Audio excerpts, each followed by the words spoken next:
546번째예요. 풀체라는 글자 살펴봐야 되네. 이제 어려울 것 없어요. 일단 두 개의 사수로 이렇게 나눠지고 요것은 초드라는 글자인데 풀초자를 간략화시킨 글자고요. 요 글자는 다시 보면은 요것의 형태고 요 글자하고 요 글자인데 요것의 형태는 요걸 눕힌 거이고 요것은 고기육자를 갖다가 변형시킨 거죠. 이건 고기육자. 보드먹고 다 어디 갔나요?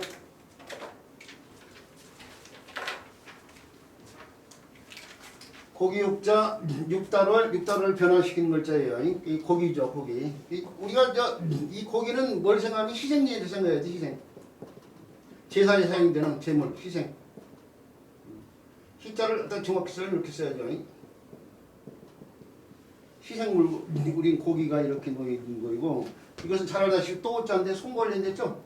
이것은 제탁 관련돼 있고요. 제탁.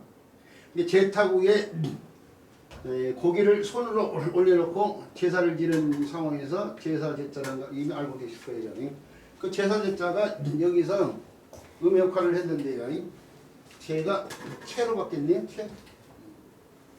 그러면서 초도가 풀 관련되어 있으면 풀채자인데. 자, 그런데 이 제사 제자와 관련된 글자를 앞에서 이미 제사 제자 앞에서 한번 나왔네요. 224번째. 거기서 좀 더 이제 자세하게 설명했으니까 좀 더 알고 싶으신 분들은요, 거기 가서 살펴보도록 하고, 그 다음에 글자로 넘어가는데 그 다음에 글자는 말 글자니요. 이 말이라는 것이 바다식물 관련돼 있어요. 바닷말. 그래서 요 글자가 쓰이는 말이 해조류, 뭘 때 쓰이는 해조류라든지 또는 녹조 식물이라든지 녹조현상이요. 녹조현상인지 물속에 물고기 키우려면은 물고기가 바닷속 환경처럼 만드는데 그게 물속에 들어있는 풀 갖다 수조라고 그러잖아요. 수조. 그러죠? 그럴 때 쓰이는 조자가 이게 말. 자, 그리고 요 글자를 분석해 보면 내미학 위에 글자는 초도고요. 바로 요 글자가 들어갈 텐데 요 글자가 잘 안 쓰이는 잘 쓰이지 않는 글자라서 저도 신경을 할 수가 있는데 이 시술접자니 시술접자. 시술접자인데 이 시술접자는 다시 분석해 보면 물과 이 울소 또는 울조라는 글자의 의미 두 개인데 울소인데 이게 삼수변이요. 삼수변이고 삼수변은 물숫자로 바뀐 글자죠. 이거 울소 또는 조로도 익혀지는 글자인데요. 이 울소자는 다시 살펴보면 바로 두 개 자수로 나왔는데 이게 물건자가 이제 그것의 형태예요. 그것의 형태.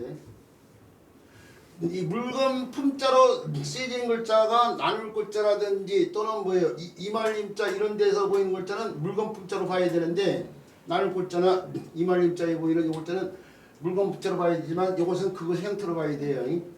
이게 나무 목자고요. 그럼 이건 뭐이냐 이거예요. 자, 나무 목자가 옛날에 나무가 이렇게 표현이 됐는데요. 거기 새가 이렇게 앉아 있어요. 많이 앉아 있어요. 그럼 여기서 나온 글자가 바로 이 글자 아니에요? 새를 나타내는 글자는 새자고 나무 목자예요. 근데 한자에서 많은 걸 세 개로 줄인다고 했죠. 별성자도 이렇게 써야 될 글자를 오늘날 줄여서 이렇게 쓰고 있단 말이에요. 그런 것처럼 이것도 줄여서 오늘날 이렇게 쓰고 있는데 새가 나무 한 마리가 있어서 모인다고 할 수 없죠. 많이 한자에서 많은 건 세 개로 줄여 많이 모인 거죠. 이 새떼기에 모일 잡자라는 글자예요. 사실은 이게. 근데 새떼기에 모일 잡자라는 글자라고요. 그런데 이 새를 나타내는 새줄자하고 똑같은 글자가 무슨 자가 있어요? 새줄자가 있죠? 새줄자. 아까서 그래서 닭개자도 이렇게 쓰기도 하고 이렇게 바꿔 쓰기도 하고 있잖아요. 이렇게요. 같은 글자. 기러기 한자도 마찬가지지만은. 그잖아요? 요것과 요것이 바뀌잖아요. 지금. 자, 그런데 이 새조자를 바탕으로 해서 입구자가 달라붙어 이런 글자가 무슨 자예요? 새가 운다고 해서 울명자죠? 네. 이게 탄시가 로자고 구분 잘 해줘야 돼요. 이 까마귀 오자를 쓰는 글자는 탄시가 로자예요. 새가 울명자인데, 자, 거기에 입구자가 대체한 거예요. 새입. 새입이에요. 새입. 새의 입을 갖다 표현했어요. 이제 울명자에 보이는 그 새의 입을 갖다가 여기다가 여기 새입, 새입, 새입. 근데 새가 나무에 앉아가지고 울고 있는 상황에서 나온 자가 바로 울소자, 울소자예요. 그렇죠. 우리 선생님이 한 분이 세울조 그러는데 뭐 아이들 가르칠 때 구체적으로 좀 더 덧붙여서 세울조라고 해서 더 좋겠네요. 근데 이제 책에 따라서 조금씩 다르다 보니까 이제 제가 자료를 썼던 책에 이제 책을 쓰면은 텍스트를 정해놓고 그 텍스트를 그대로 따라서 해야 돼요. 그러면 왜 당신 물숫자라고 그러냐면 아 나는 책을 쓸 때 이걸 텍스트로 삼았고 그게 그렇게 나와 있기 때문에 그렇다고 그 증거를 제시해야 되거든. 막 자기 마음대로 막 이랬다 저랬다는 사람들이 있어요. 책 쓸 때. 근데 그렇게 하면 안 되고 책 쓸 때는 나는 이걸 텍스트로 삼아가지고 제1 텍스트, 제2 텍스트 해가지고 거기에 근거해서 딱 그대로 옮기고 내가 평소에 이 글자를 정치경이라고 하고 있었는데 텍스트 곁경자로 넣으면 곁경자로 가야 되는 거야. 지금. 자기 마음대로 오면 안 돼. 자의적으로. 근데 이제 저는 이제 여기서 울소하고 있는 것은 제가 책을 쓰는 사람이고 제가 봤던 책의 텍스트가 바로 그렇게 표현되어 있기 때문에 그런 거예요 지금. 근데 제가 누차에 걸쳐서 말씀드리지만 모든 걸 제가 100%온 걸 그대로 따를 필요는 없어요. 내가 옳다고 생각하면 내가 옳다는 쪽으로 가면 돼요. 저는 우리 스님한테 도움을 주는 거이지 이래라 저래라 하는 것이 아니거든 지금. 자, 이 울소자가 다른 글자와 같이 쓰일 때에 음역하는 글자가 이제 손이 달라붙어 가지고 조는 이 조로 이제 조형으로 쓰이는데 손으로 잡는다고 해서 잡을 조자인데요. 조종사 뭐할 때 쓴 글자죠. 조타서 뭐할 때 쓴 글자. 또는 불화자가 달라붙으면은 마를 조자가 되죠. 불이다 말린다고 해서 건조시키다. 조갈증을 때 쓴 글자예요. 입이 말라요. 마를 조자. 그 다음에 성급할 조자도 있네요. 발길이 성급히 움직이는 상황 관련해서 성급할 조자. 발길을 갖다가 성급히. 그래서 조급하다, 뭐 조급증을 때 쓰는 조자가 바로 있잖아요. 그 다음에 여기서처럼 씻을 조자가 있어요. 근데 씻을 조자는 이렇게 쓰이는 글자는 아니에요. 근데 이거 알아둬야지. 바로 이 의자에서 음역하려니까 또 다시. 씻을 조자가 음역해서 풀 가운데 이 풀이 바다에서 자라는 풀 관련돼 가지고 해조류, 수조, 녹조, 현상 할 때 쓰는 조자다 이거예요. 자, 말조자에 대한 설명 여기까지 하도록 하고요. 교수님 여기 책에 네. 그 저기 울조 말고 세집소자 쓴 것도 같은 글자예요? 뭐요? 아, 그건 신경 쓰지 않았으면 좋겠는데. 아니 여기 이제 고물자가 그렇게 돼 있다 이거예요. 네. 근데 이제 그건 연구를 안 했어요. 연구를 안 했는데 같이 뭐 세집소자를 써놨네 거기 보니까. 네. 네. 근데 그거 안 쓰이는 글자니까 설문예자에서만 나왔다는 얘기인데 둥지소자, 세집소자를 썼잖아 지금. 네네네. 근데 그 글자는 이제 음역글자로 삼았다 그 얘기죠. 바꿔서 이제 쓰는 모양인데 그 글자 자체가 오늘날 쓰이지 않으니까 저는 신경을 안 쓰는 거예요. 그 설명을 안 하는 거예요.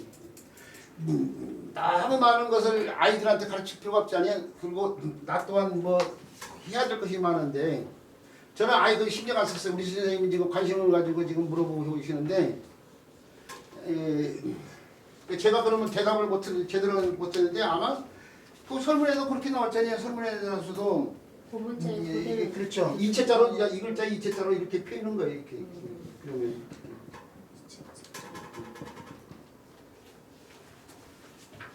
이렇게 써 있나요? 이렇게 써 있죠. 이체자로 저는 이게 교육 대상으로 삼지 않은 것뿐이에요. 지금. 자, 그렇다는 얘기고 그 다음에 배워야 될 글자. 그 다음에 배워야 될 글자는 동자 기둥 절자인데요. 이것도 우리 노는 때문에 지금 나오는 건데 이게 아마 이 글자에 음역하는 글자가요. 가만히 있어요. 이게 몇 번째죠? 548번째요. 이렇게 쓰이는 글자인데 분석을 해보면 나무 목자하고 깃불 열자, 깃발 열자가 드는데 요 글자 할 때 여러 글자도 설명한단 말이에요. 여러 글자들. 말씀설자 뭐 이런 글자들이요. 또는 뭐 벗을 탈자 이런 글자들이요.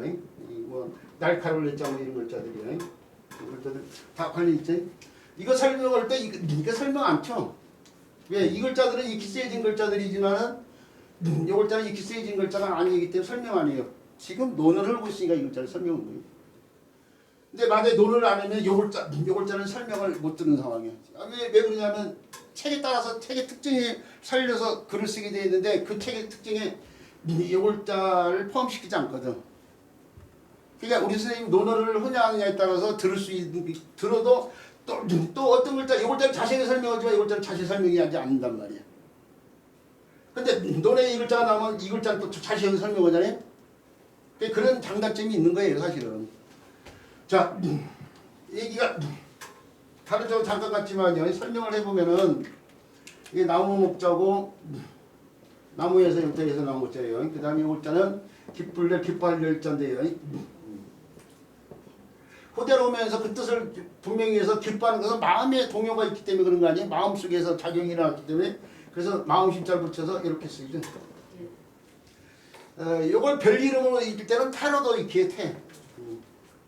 그 의미 두 개인 글자인데 별 이름으로도 비례다 쓰면서 태로도 쓰이고 뭐 글자인데 하여튼 보면 요 글자를 관련돼서 그냥 열로 기억하세요.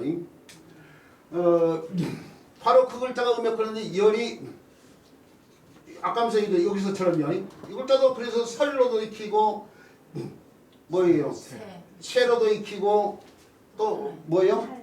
열로도 익혀 이 글자 대신해서 그대로 이 글자 대신해서 그대로 열로도 익히고 하는 글자인데 의미 사실은 세 개인 글자 아니에요? 근데 이제 설로 익힌다고 치는데 설이 절이 된 거예요. 이게. 열이 여기서 설이 됐다고 쳤을 때 절까지 온 거있어요. 그래서 나무 목자에서 뜻이 이루어지는데 그 뜻이 이제 동자기둥이에요. 동자기둥인데 기둥이라는 말을 하는데 동자가 뭐인지를 모르잖아요 지금. 그러니까 이런 말이 나오면 이제 전문 용어잖아요 지금. 이게 사실은 건축은 사람들은 알겠죠. 동자기둥의 동자는 다른 거 없어요. 이 글자라고 생각하시면 돼요. 이렇게. 아이 동자, 안을자, 어린아이를 뜻하는. 그렇죠. 그러니까 이게 성인의 반대가 되잖아요. 작은 사람을 말한 거예요. 작은 기둥이죠. 그러니까 작은 기둥, 동자기둥. 기둥인데 우리가 집을 질 때 있죠. 최고 먼저 뭘 해야 돼요? 땅을 다지고 난 다음에 우리가 사람들한테 집을 지라고 하면은 집을 그려보라고 하면은 지붕부터 그리잖아. 사실은 그러죠. 근데 지붕부터 실질적으로 현실 속에서는 지붕부터 지을 수 없죠. 땅을 다졌다면 기둥을 세우고 난 다음에 사방에 기둥을 세우고 난 다음에 거기다가 올라가야 될 거 아니에요? 지붕이. 그러니까 땅을 다지고 난 다음에 세운 게 이제 기둥이야. 맨 처음 기둥. 여기 기둥이죠. 그리고 여기에 가운데 이렇게요. 도리가 있고 여기 길게 놓은 걸 도리라고 하고 가운데 들어간 걸 보라고 그래. 보인데 이제 보 가운데 가장 가운데 들어간 게 크기 때문에 대들보라고 그래요. 대들보. 그냥 들보. 그 지붕이 이렇게 있을 때에 지붕이 높을 수가 있잖아요. 높을 수 있어 보 위에다가 이렇게 다시 또 올리고 해가지고 올리고 이렇게 하는데. 여기가 기둥이라면 여기에 들어가는 것이 이게 동자기둥이에요. 동자기둥. 이게 우리 책에 보면 나와 있어요. 우리 책에 보면. 책에 보면 나와 있죠. 대들보 위에 지붕을 높일 때에 처마 밑에 이렇게 들어가는 요게 요걸 기둥은 크잖아요. 요건 작으니까 이걸 동자기둥이라고 하거든요. 이게 옛날 잘 사는 사람은 여기다 무늬 같은 걸 그려 넣었어요. 수초 무늬 같은 거. 신분이 높은 사람들은 뭐 그거 관련된 데서 나온 거지. 기둥절자인데 이 글자가 음역하는데 이 글자는 사람이 있고 입이 있고 입 주변에 웃을 때 보이는 주름살을 갖다 표현했다고 생각하시면 돼요. 그래서 웃는 사람 관련돼서 기뻐하다 이 뜻이 생긴 글자예요. 그리고 그대로 오면서 신방들을 덧붙여서 이렇게 쓰기도 한다 이거죠. 자, 동자기둥 절자에 대한 설명 여기까지 해드려 볼게요. 자, 그러고 나서 읽어보는데요. 이 문장을 작게서 말씀하셨다. 여기는 장문중이 나오는데 장문중 논하가 대부예요. 공자보다 한 60년 전에 살았던 사람을 생각해. 그게 공자 이전의 인물이죠. 근데 이 사람이 이제 후세인자들 뭐 노나라에 알려졌던 모양이에요. 근데 그 장문 중에 정치는 거북을 쌓아두되 그 집에 공포 쌓아두고 뭐 또 그 집에 공포를 갖다가요. 공포 저 오른쪽 사진 보면 알아요. 산 모양으로 조각을 하고 동작 이동에 수초를 그려놓았다 이거예요. 사치적인 생활했지. 근데 그런 어찌 지혜롭다고 하겠는가 그렇게 얘기했니? 자, 그렇다는 얘기고 그 다음에 공예장평 제19장의 문장이 나오는데 굉장히 기네요. 그러니까 긴데 신춘한자도 많겠죠. 그 가운데 맨 처음 배워야 될 신춘한자는 0545번째에 다스릴 자예요. 다스릴 자는 바로 이것의 형태고 이것의 형태가 두 개, 이것도 분석형 두 개 되었는데 요글자를 변형시켜 놓은 거 아니에요? 우리 앞에서 미칠급자, 급할급자 이렇게 쓰는데 요글자가 사실은 아니 왜 이거인데 집중력이 흐트러졌어요 지금.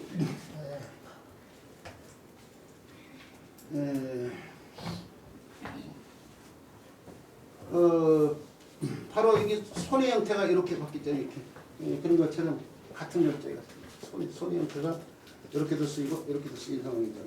그러니까 요 글자가 어디에 손으로 붓을 들고 있어요. 그러면 거기서 나온 글자가 분율자 아니에요? 분율자.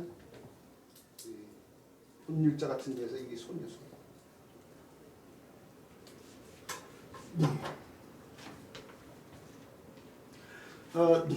이것의 형태는 뭐냐? 이게 지팡이라고 봐야 돼. 지팡이를 뜻하는 한자가 바로 지팡이 한자니. 지팡이가 어떤 상징성을 갖고 있냐면요, 권위의 상징물이라는 걸 알고 있어야 돼.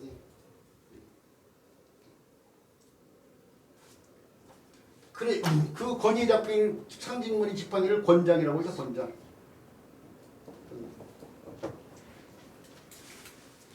작년 7월달인가 9월달인가 그거 잊어버렸어요. 영국 여왕이 죽었어요. 엘리자베스 2세 여왕. 자, 그 장례식의 마지막 행위가 뭐였냐면 그 의전장이 엘리자베스 2세를 모셨던 의전의 장이 마지막 행위가 있어요. 그 마지막에 우리 선생님이 말다시피 지팡이를 분들트는 거예요. 치세가 끝났음을 표현인 거예요. 지팡이를 두고 이래라 저래라가 아니에요. 비전을 제시하는 거야. 원래 지팡이 자체가 권장이라는 지팡이 자체가 지팡이를 두고 억누르기 위한 지팡이가 아니고 지팡이로 가르치면서 이래라 저래라 그 비전을 제시하는 지팡이라니까요. 이 지팡이가 교영왕단에 지휘자에 들고 있는 지팡이 그거 따라서 다 하는 거인데 그 지팡이는 똑같은 거야 지금. 미스코리아 선발이 되고 나면은 진에다가 이 지팡이 같은 걸 줘요. 근데 벤치마스터라든지 군합단 이런데 고적대에서 맨 앞에 선 사람이 지팡이 들고 앞에서 지휘를 하다니요. 그런 지팡이야. 그런 지팡이가 옛날에는 나라에서도 저 대신들한테 그렇죠. 청려장이라는 그 지팡이를 주고 중국 같은 옥구장이라고 해가지고 옥으로 만든 비둘기를 손잡이로 만들어가지고 주기도 오고요. 뭐 구옥장이라고도 하고 비둘기 써서 구. 근데 옥으로 만들었어 옥. 그래서 옥구장이라고도 하고 구옥장이라고도 하고 뭐 그러더만요. 그런 지팡이인데 그런 지팡이를 지금 손에 붙잡고 있는 게 지금 이게 권위 상징물이고 권위를 갖고 있는 사람이니까요. 특히 타수이다 이 뜻이 나왔죠. 그리고 이 글자가 그래서 판녕 부윤 조선시대 때 서울시장을 갖다 한성 판녕 그런단 말이에요. 그때 쓰이는 율자예요 이게. 물론 우리 오늘날 대통령이 이 성으로도 쓰이고 있지만은.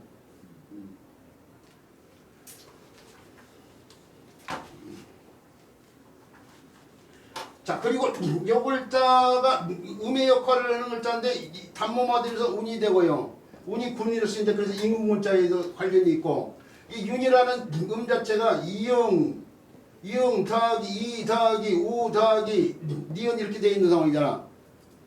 이것이 유로 바뀐 거 아니요? 예?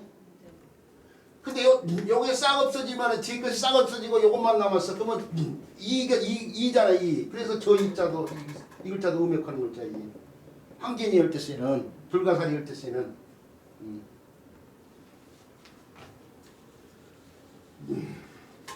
자, 그 글자인데 요 글자가 인구문자에서 역할하는데 인구문자 자체를 갖다가요. 조금 전에 얘기했던 인구문자 자체를 갖다가 22번째에서 배웠어요. 그리고 우리 책에 보니까 거기 건장을 지금 영국 여왕이 들고 있네. 그게 그 여왕이 지금 엘리자베스 2세예요 지금.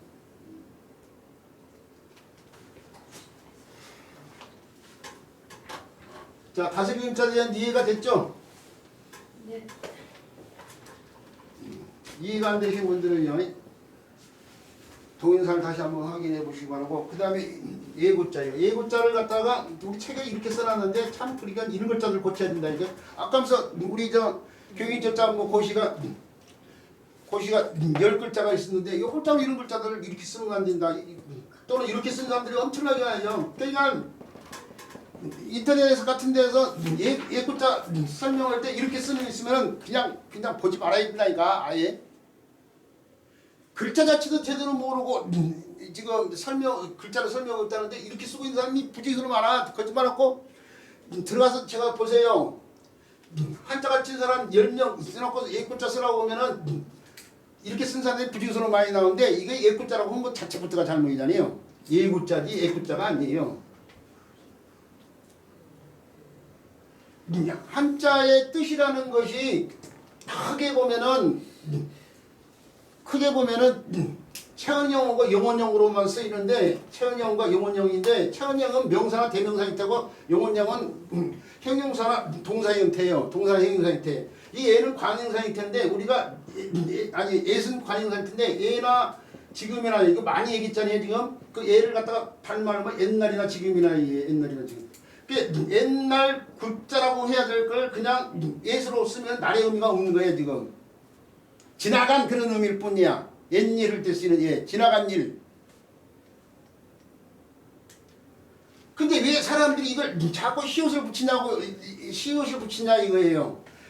이걸 갖다가 음호같이 꾸를 읽어진단 말이에요. 경음화돼가지고 된소리가 된단 말이에요. 꾸 이렇게 발음면 돼. 그냥 이 상태에서 읽으면 꾸 이렇게 발음면 된다. 꾸라고 읽지 않으려면 어떻게 돼요? 시옷을 붙이면 꾸라고 발음이 안 돼. 구 이게 발음되잖아요. 그러잖아요. 그래서 그런 것 때문에 사람들이 그래서 그런지 시옷을 자꾸 붙이려고 하는데 문제는 뭘 간과하고 있냐면은 우리가 이걸 쓸 때 뚜껑을 띄어쓰라고 돼 있지 붙여쓰라고 돼 있지 않아. 붙여 읽으면 안 되잖아 지금. 띄어서 읽어봐요. 꾸로 발음 안 돼. 띄어서 읽으면 띄어서 읽어야 할 것을 띄어서 읽어야 될 말을 붙여 읽으면서 경험화되니까 앞에다 아예 시옷을 붙여버리는데 이런 웅틀 같은 짓이 어디 있냐고. 왜 띄어서 쓰냐고. 왜 띄어서 쓰냐고. 근데 이렇게 가르치는 사람들이 이 현장 교육 현장에서 가르치는 사람이 이렇게 쓰고 읽고 이렇게 계속 표시로다 보니까 말이라는 것이 틀리고 또 오래 쓰면은 이 속자가 되어버려요.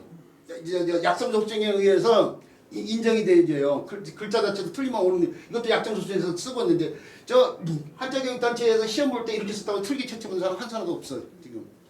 이게 틀리는 글자임도 불구하고 맞는 글자 이렇게 써야 돼 이렇게. 그러니까 그걸 채점하는 사람, 그걸 문제를 내는 사람들도 이게 옳고 이게 뜻이 예라고 표현한 걸 모르고 있는 거야 지금 사실은.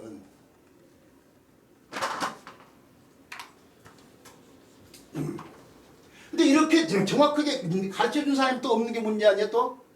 그 사람들도 이렇게 오고 이렇게 쓰고 이렇게 표기해서 가르치고 있으니까. 자 그래서 이렇게 쓰지 말고 표기도 A구로 표기하면 A구로 이렇게 표기해야 된다 이게 표기해야 되는데 그러면 이제 제대로 써놓고 분석을 해보면은 이렇게 두 개 문화인데 요걸 다시 이렇게 분석할 수는 없어요. 이게 그냥 같은 글자니까. 이게 뭐 쌍상토관이 아니고 이게 세추자 아니야? 세 모양에서 나온 태초자 새의 귀깃을 표현하는 거예요. 귀깃. 귀깃. 귀깃. 우리말로는 귀깃이고 한자로는 우각이라고 그래요. 우각. 기도자에다가 뿔갑자처럼 기스로 된 뿔이다 이거예요. 큰 새 가운데 있죠. 큰 새 가운데 수리부엉이 이런 새들을 보면은 이 기깃이 있단 말이에요. 지금 우리 책에 있는 우리 책 참 없나요? 아 우리 있어요, 책에 있어요. 보면 수리부엉이 나와 있어요 지금. 그 기깃이 이렇게 보이잖아요. 그러죠? 네. 그리고 큰 새가 우리가 뭐야 크다는 뜻이 아까 대전 한밭이에요. 할아버지가 화름전에서 설명을 때 얘기했죠. 이게 한 우리말로 한이잖아요. 한강, 한길, 한가위 이럴 때 쓰는 한이 전부 다 크다는 의미예요. 이 한 새가 호들오면서 다시 비음으로 바뀌어가지고 아까 화름전에서 지금서 황새로 바뀌어요. 황새. 그러니까 큰 소도 뭐예요? 황소가 된 거예요. 황소. 황소가 누렁소가 아니에요. 누렁소는 황우예요. 황우. 황우하고 황소가 서로 같은 말이 아니에요. 황우가 누렁소고 황소는 덩치가 큰 소예요. 큰 소. 근데 암컷보다 수컷이 크거든. 그래서 덩치가 큰 술소를 황소라고 그래요. 황소. 정경이라는 분이 쓴 유명한 향수라는 시집은 넓은 벌 동적거든. 얼룩배기 황소가 이제 얼룩배기는 칙소를 말하는 거예요. 얼룩배기 칙소인데 칙이 들어갔는데 황소 그러는데 얼룩배기 누렁소라는 게 될 수가 없지. 얼룩배기 누렁소가 될 수 없지. 얼룩배기 황소가 할 때 얼룩배기 큰 덩치가 큰 술소다 이거예요. 칙소로서 덩치가 큰 술소다 그 얘기지 얼룩소고 누렁소가 아니야. 근데 오늘날 이상하게 사람들이 황소를 갖다가 누렁소로 생각하는 사람들이 많아요. 누렁소가 아니야. 누렁소 가운데 황소가 있을 수는 있겠지. 그러니까 같은 말은 아니에요. 그래서 큰 바람 들어와요. 문풍지를 통해서 겨울날 문풍지를 통해서 큰 바람 들으면 뭐라고 그래요? 황소 바람 들어온단 말이에요. 그 황소가 크다는 의미지 누렇다는 의미가 아니잖아. 네. 자 그런 것처럼 여기 한세에서 나온 말도 황소인데 그래서 황새관자도 이렇게 쓰는 거예요. 이게 눈을 갖다가 이렇게 새의 눈을 갖다 바깥으로 빼가지고 거기서 나온 글자가 이게 황새관자인데 황새관자도 그러니까 되게 정확히 아까 고시 내릴 때 황새관자도 이렇게 쓰면 안 된다고 고시를 해야 돼. 볼관자 이런 글자들 이렇게 쓰면 안 된다고 내야 돼. 이렇게 써야 된다고 내려야 돼. 예. 그 황새관자가 새 일종의 황새가 아니야 이게. 큰 새를 하는 게 큰 새. 그러다가 새 이름으로도 이 글자가 바뀐 것 뿐이야. 새 일종의. 진짜 황새는 우리가 오늘날 얘기한 진짜 황새는 이거 우깃이 없잖아. 이거 우깃이 표현됐으니까 이건 큰 새지 새 일종의 황새가 아닌 거야.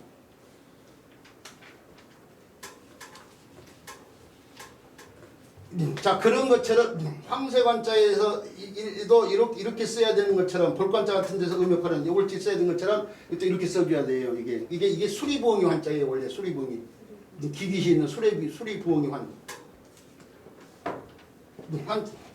수리부엉이 환이라는 글자고 그 다음에 이게 절구구자죠. 이 부숫자 아니에요? 부숫자? 절구구자?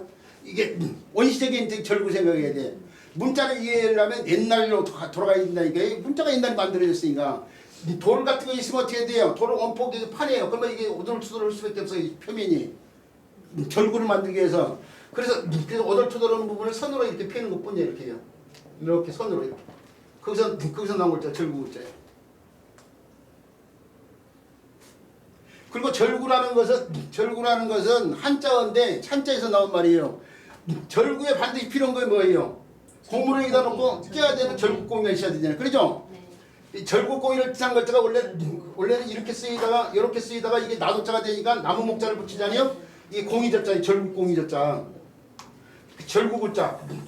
여기서 두 개가 합친 거예요. 공이하고 절구를 합친 말이 저구잖아요. 저구. 저구에서 나온 게 절구예요. 절구. 공일자하고 절구자에 저구에서 나온 게 절구구자예요. 그리고 이 절구구자가 익히 쓰이는 말이 많지가 않아요. 익히 쓰이는 말이 많지가 않은데 이 절구구자가 이게 한자는 사람이라면 익히 어떤 글자를 어휘를 분명히 한자가 중요한 게 한자어예요. 사실은 저는 저 한자 교육 목적이 한자어라고 저는 보고 있는 사람이에요. 우리말 70%와 관련되어 있는. 그러면 글자를 설명하면 글자의 의미를 이해시키려면 어떻게 돼요? 어휘를 들어서 해줘야 되거든요. 근데 그때 어휘가 적절한 어휘를 갖다가 딱 들면 아 그때 그 글자를 쓰는구나 이렇게 고개를 끄덕거리고만 탁치게 그러면 해줘야 되는데 그것이 가르친 사람이 책임이야. 그게 실력이야. 절구자들부터 쓰여지는 말이 뭐냐 이거야. 그렇죠. 구치가 있어. 구치. 근데 익히 쓰이는 말이 아니다. 구치가 뭐예요? 또 그렇게 부르잖아. 여기 절구가 온포패 있다고 했죠. 이게 뼈라고 생각해. 뼈라고 생각해. 이게 뼈가 이렇게 있는데 빠져나왔어. 그렇죠. 탈구. 탈구의 구자가 이거지. 이게 익히 쓰이는 말이 탈구가 최고 익히 쓰이는 말이야. 그 다음에 이제 의학용어인 구치. 저작할 때 도움이 되는 이 절치가 아니고요. 앞니가 아니고 음니. 음식 있으면 온법음품이 들어가 있어야 되죠. 또는 그 지리용어 가운데 화산 폭발해가지고 절구처럼 이렇게 화산이 형성되면 이걸 구상화상이라고 그래. 구상. 절구 모양처럼 생겼다고 해서 구상화상. 뭐 이런 말들이 쓰이는데 이런 말들은 익히 쓰이는 말이 아니잖아. 그나마 구치나 구상화상 이런 말에 대해서 글자가 이 글자가 쓰기도 하지만은 절구의 온말인 저구라든지 또는 이 탈구 그것 자체가 적절한 말. 이것까지 알아두는 것이 한자가 쓰다니 이 제대로 된 실력이에요. 그리고 이 글자가 음역하는 글자가 바로 이 글자인데 예, 절구자 그대로 음역할 했어요. 그러니까 수리부엉이 한자가 뭐예요? 뜻의 역할을 했는데 그래서 이 글자가 본래는 부엉이 구자예요. 부엉이. 본래 뜻이 부엉이 구자예요. 자, 그런데 왜 예구자가 됐냐? 문자가 많지 않은 시절에는 음이 같으면 통용자가 생겨요. 통용을 해요. 통용. 문자가 많지 않은 시절에 음이 같으면 통용을 했는데 이 구라는 음이 오래일 구자라든지 또는 예고자 이런 음하고 통용이 되는 음이야. 오래된다는 옛날이라는 것과 통용이 되는 음이라고. 그러니까 통용이 되니까 어느 순간 그 통용된 뜻으로 쓰이는데 그것이 안방 차지하는 거야. 주객이 전도돼서. 그래서 부엉이라는 뜻으로 쓰여야 될 글자가 어느 순간 내라는 뜻으로 자꾸 비로다 쓰이면서 안방 차지를 해버리니까 예구자가 된 거라니까 이게요.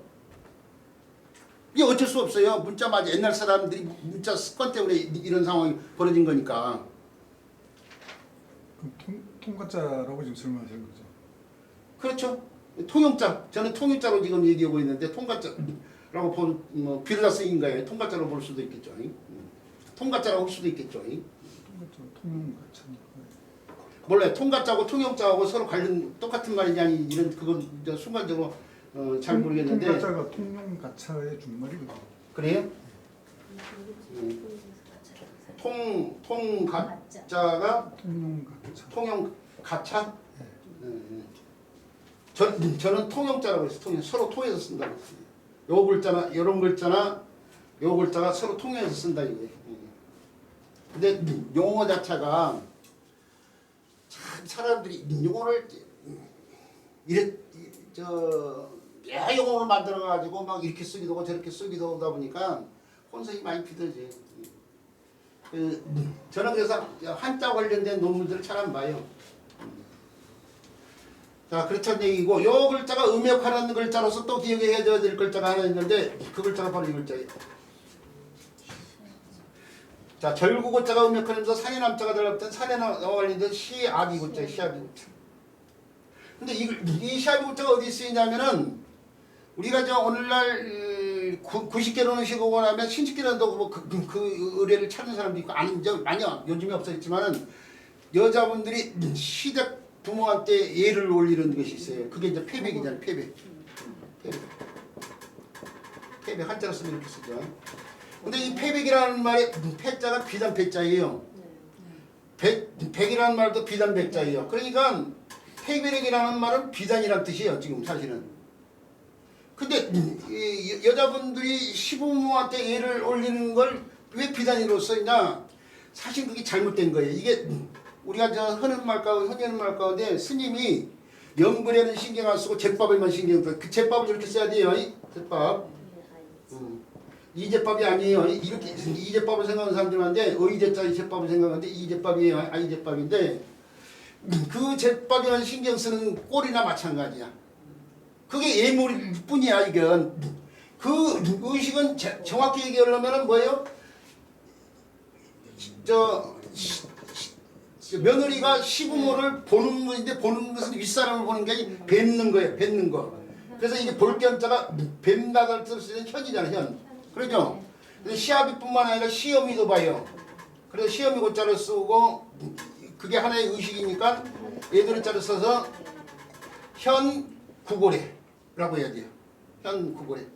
현구리가 제대로 된 이유고 그 현구고래를 하는데 며느리가 그냥 맨입으로만 얘를 올리기는 좀 그러니까 시집 오기 전에 배틀에 올라가지고 열심히 짠 게 그게 패백이야. 그걸 이제 바치는 거죠. 예물로. 그 예물이 뿐이라니까요.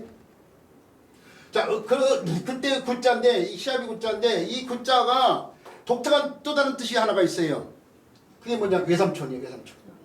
외삼촌 굿자. 요것도 마찬가지. 시어미도 고모로의 뜻이 있어. 고모 굿자. 이게 어떻게 된 상황이냐? 문자가 문화를 담고 있다고 했잖아요. 나란 여자 입장에서 내가 있고 부모가 있죠. 부모가 있는데 부모의 여자 형제가 고모예요. 고모.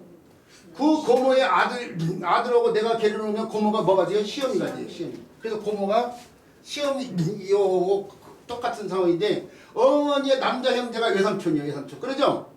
근데 그 외삼촌의 아들하고 내가 걔를 놓으면 외삼촌이 뭐가 돼요? 시아비가 되죠? 그래서 고모가 시어미가 되기도 하고 외삼촌 시아비도 되는 그 상황을 표현했는데 이게 뭘 하랬을 때 친정혼을 표현한 거야. 친정혼. 근친혼. 달리 얘기하면 근친혼. 근데 오늘날로 치면은 뭐 이런 일이 있어? 뭐 이렇게요. 거기다가 개를 붙여서요. 그렇게까지도 얘기하는데 옛날에는 혈통을 보존하기 위해서 대표적인 게 신라시대 때 골품제도예요. 성골은 성골대로, 진골은 진골대로, 육투품은 육투대로 결혼했잖아요. 옛날. 그게 이제 근친혼을 행하면은 기형아들이 나오고 유대병이 전달이 되면서 안 좋은 상황이라는 걸 나중에 깨닫고 근친혼을 금했지만은 신라시대 때 골품제도는 그게 안 있어요. 그래서 신라시대 때 왕이 몇 명인 줄 알아요? 전체 왕이 56명인데요. 56명 가운데 그걸 조사해 본 사람이 있어요. 반절 정도 25명이 근친혼을 행했어요. 실질적으로. 56명 왕 가운데 25명 정도가 근친혼을 행했다니까요. 그것을 알게 해줄 것이 바로 이 글자예요. 이 글자. 자, 그리고 또 한 글자예요. 절구자가 음역하는 글자로 또 한 글자가 바로 헐배자가 있어요. 헐배자. 헐배자를 오늘날 이렇게 인터넷에서 매체도 뭐 장용자로 나뉘는데 사실은 정확히 쓰려면 흑도자로 써야 되고 더 정확히 쓰려면 줄기정자로 써야 돼요. 고문자로. 줄기정자라는 게 뭐예요? 사람이 땅 위에 서 있는 모양의 이상 글자 아니에요? 손에 도구를 두고 쳐서 헌다고 해서 헐배자인데 구후 해까지 온 거예요. 그런데 호들하면서 줄기정자가 흑도자로, 흑도자가 다시 장유공자로 이렇게 바뀝니다. 자, 근데 그 절구자 여기서도 음역을 하는데 그런데 이제 여기서 하나 더 이제 얘기하고 넘어야 돼. 예구자를 이렇게 써야 되는 게 분명히 쓴데 그걸 정확히 몰라가지고 이렇게 쓰는 사람들이 많다 보니까 이렇게 써도 통용한다 이게 책에 쓰는 것처럼 이렇게 써도 통용하고 있긴 하지만 여러분들은 될 수 있으면 정확한 글자를 알고 쓰라 이거야. 이런 말까지 이제 덧붙여줘야죠. 현실을 무시할 수 없으니까. 자, 그 다음에 배워야 될 글자예요. 그 다음에 배워야 될 글자는 높을 제자예요. 자, 높을 제자는 이것저것 많이 앞에서 설명한 글자예요. 높은 산자자, 산이 높은 걸 갖다 표현한 글자예요. 매산자하고 세추자가 오늘 계속 세추자가 나오고 있는데 세추자. 그냥 세추자가 부수자인데 이게 세추자 단독으로 쓰이지는 말이 없어. 그러니까 교육영화자나 뭐 급수시험 보면 9급부터 시작인가요? 이게 안 나와. 1급까지도 안 나와. 그러니까 급수시험 봐가지고 나 1급을 땄다고 해도 세추 쓰면 정답. 이 글자를 아는데 이 글자를 모르는 상황이에요. 급수 속에 이 글자가 안 포함되어 있으니까 이 글자는 아는데 이 글자를 모르는 거야. 이 글자를 설명을 하면 설명을 못 듣는 상황이잖아. 외산자고 세추자가 합쳐졌다고 세추자가 음역하는다는 거 그걸 모르고 그게 죽은 공부야. 죽은 공부. 그러니까 이 세추자를 새 한 마리를 이렇게 이런 글자들 쉽대. 새를 갖다 손으로 손이 다니고 또자 손을 하나 잡았어요. 한 마리 잡아서 하나 쳤자. 새를 갖다 두 마리 잡고 있어. 그래서 쌍쌍자. 이런 글자도 쉽게 그냥 이해가 되잖아. 새를 두 마리를 손으로 잡고 있는 상황. 근데 무조건 내와. 부숫자를 해야 될 이유가 바로 그게 있는 거예요 지금. 이건 세축자가요. 세축자가 음역화를 하는데 세축자가 음역화를 하는데 이 세축자가 세금자고 합쳐지면은 추는 추인데 그렇죠. 세 번째로 만든 송고에서 송고축자 입추여지할 때 쓴 글자예요. 낭중지추에 추로 되는데 불이 달라붙어요.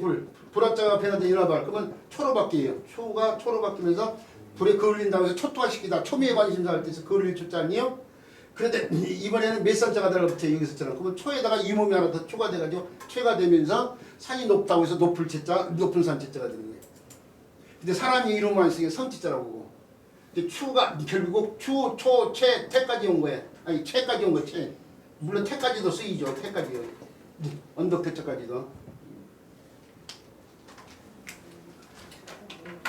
자, 예? 그래서 세축자에서 채가 되면서 상과를 해서 산이 높다고 해서 높을 채자, 높은 산 채자가 되고 사람이 성으로만 쓰기 오늘 성채자가 됐다는 사실이에요. 이게 다 이렇게 몇 산자가 아니 사람이 자가 달렸지만 제초갈 채자가 되는 거예요. 사람을 제초한다고 해서 채로탄 체면술모 할 때 쓴 채자예요. 자, 근데 요 글자도 이미 앞에서 설명이 되어졌어요. 비록 숫자예요.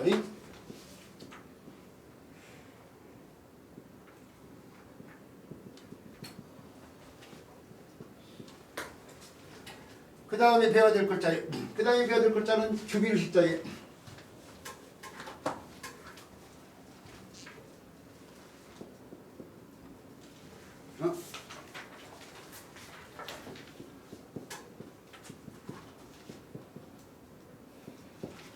자, 자서를 분석해 보면은 일단 두 개 자서로 나눠져 있어요.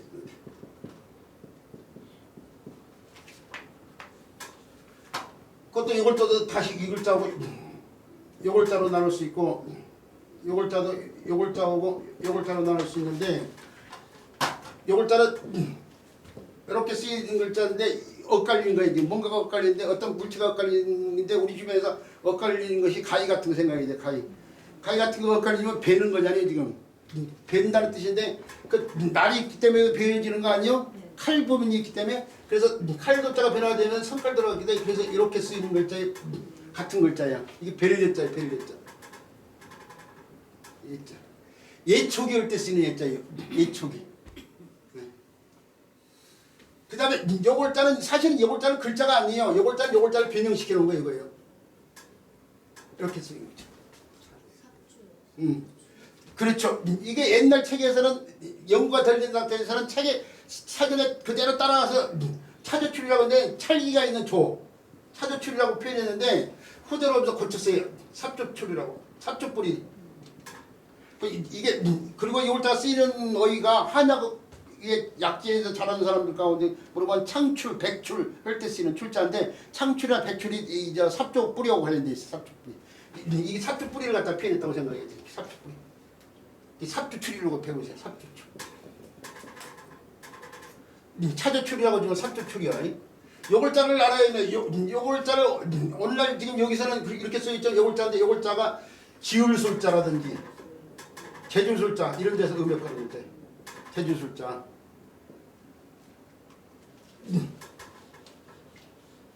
지울술, 제주술자에서 근데 나중에 또 설명할 기회가 있을 거예요.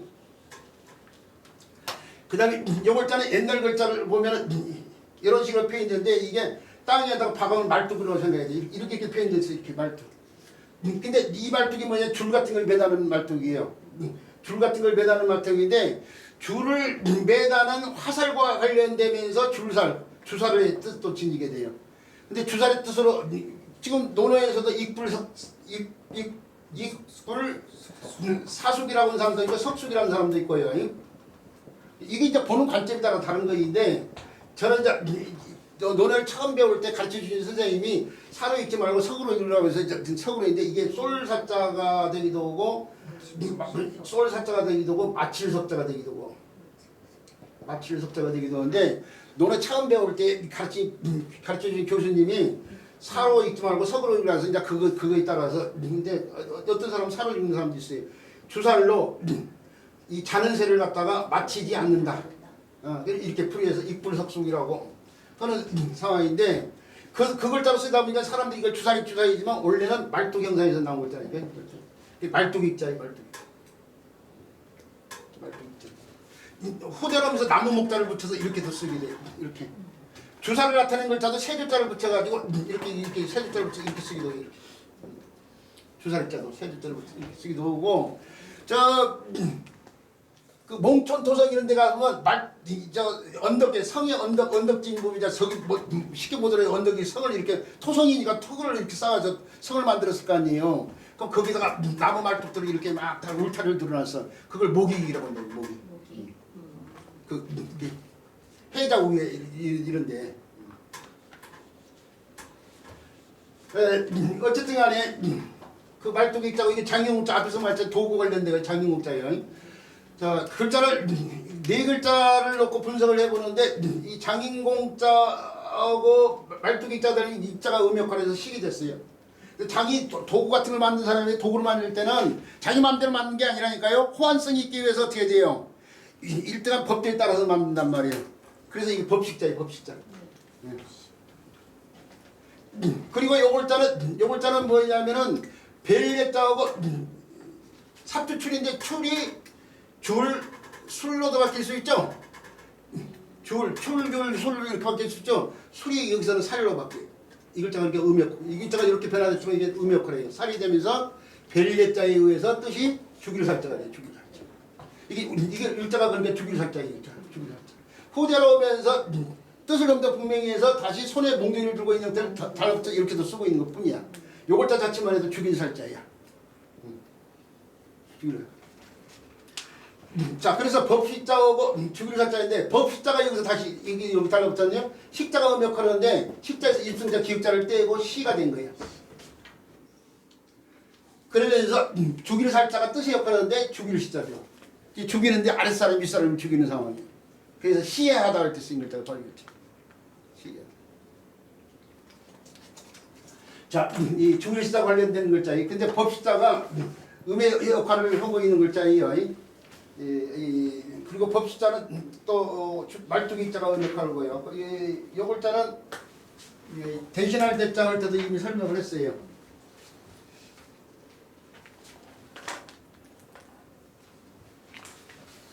그렇다는 거 알아두기 바라고요. 그 다음에 배워야 될 글자, 오늘 마지막 글자. 시간이 다 됐습니다. 한 글자 더 1시가 지났습니다. 해도 되지 않나요? 알았어요. 그러면 여기서 매듭을 짓는데요. 그 다음 글자 베풀진자인데 베풀진자가 다음 시간이겠지만은 위에 요 글자고 같은 글자라고 그래요. 진칠진자고. 여기 동력동자가 써서 이게 수레글자가 되는데 어떻게 이게 같은 글자인지 우리 선생님들 공부 좀 해보세요. 왕이지 때문에 그런가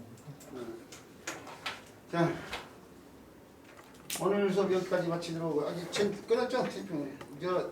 지금 많이